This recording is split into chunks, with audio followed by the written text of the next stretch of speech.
Hey guys, welcome back to the next video. This time we're checking out some brand new thermal paste from Polartherm, the sister company to Thermal Grizzly.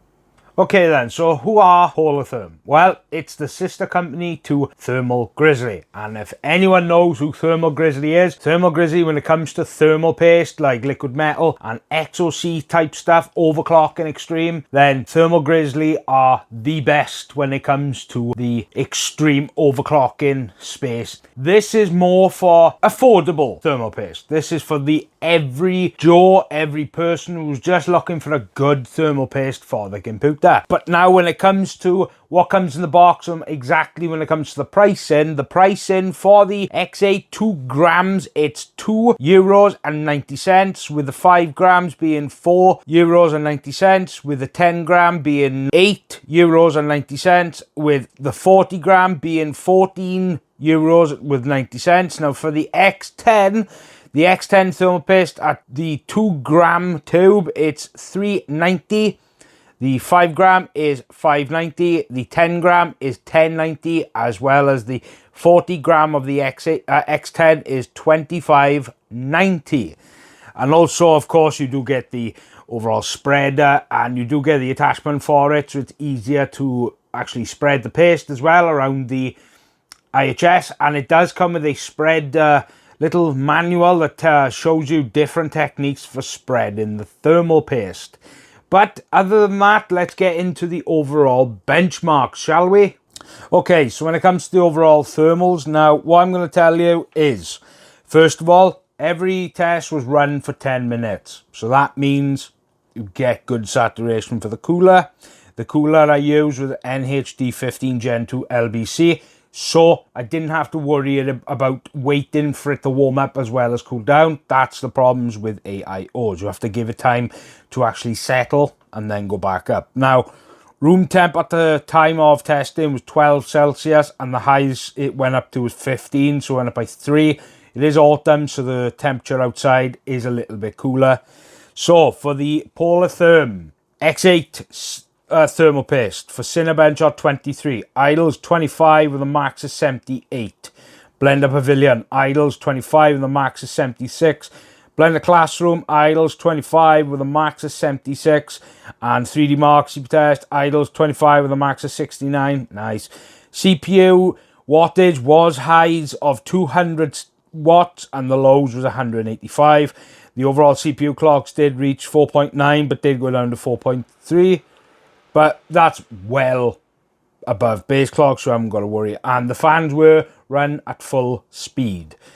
So for the Polartherm X10, same testing methods. Cinebench R23, idles 25 with a max of 77. Blender Pavilion, idles 25 with a max of 76. Blender Classroom, idles 25 with a max of 75. 3D Mark CPU Test, idles 25 with a max of 68 Celsius.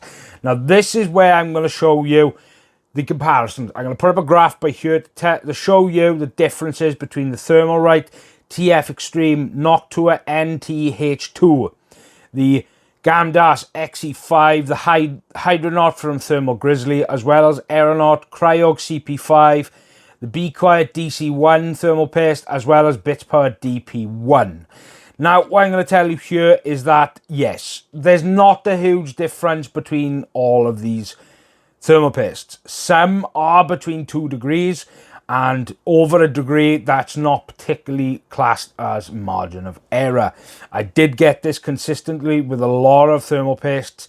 Some perform better, some perform worse.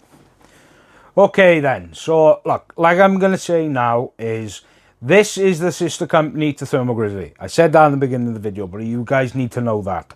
Now, when it comes to the shelf life of this thermal paste, they have said 10 years shelf life. That is insane.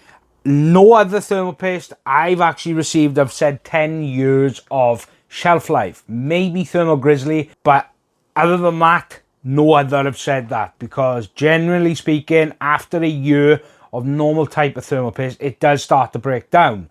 But this stuff, if it's got a 10-year shelf life, that's fantastic for buyers.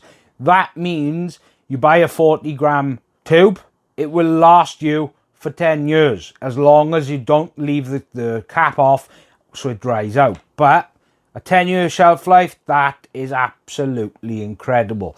Now, the pricing, it's priced very competitively with every other brand.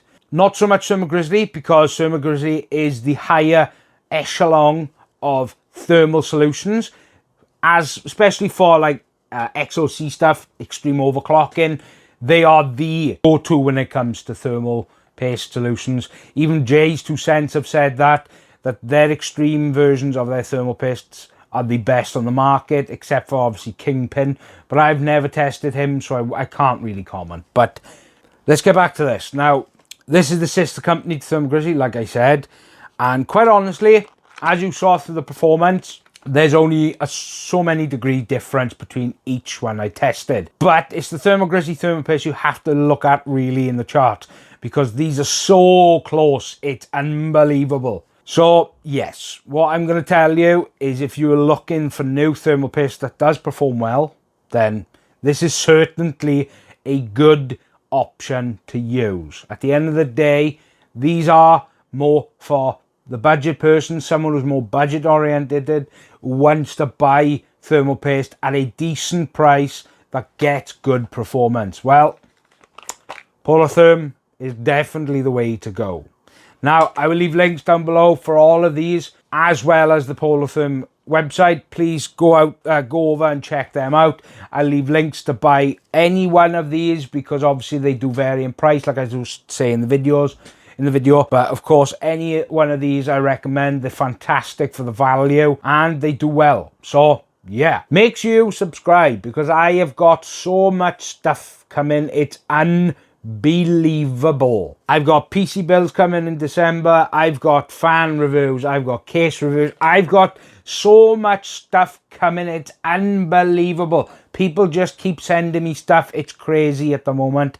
And of course, I hope you guys have a fantastic week and weekend ahead of you. As always, this is Rich WELSHYTECH. I really appreciate anyone who likes and comments the videos. Goodbye.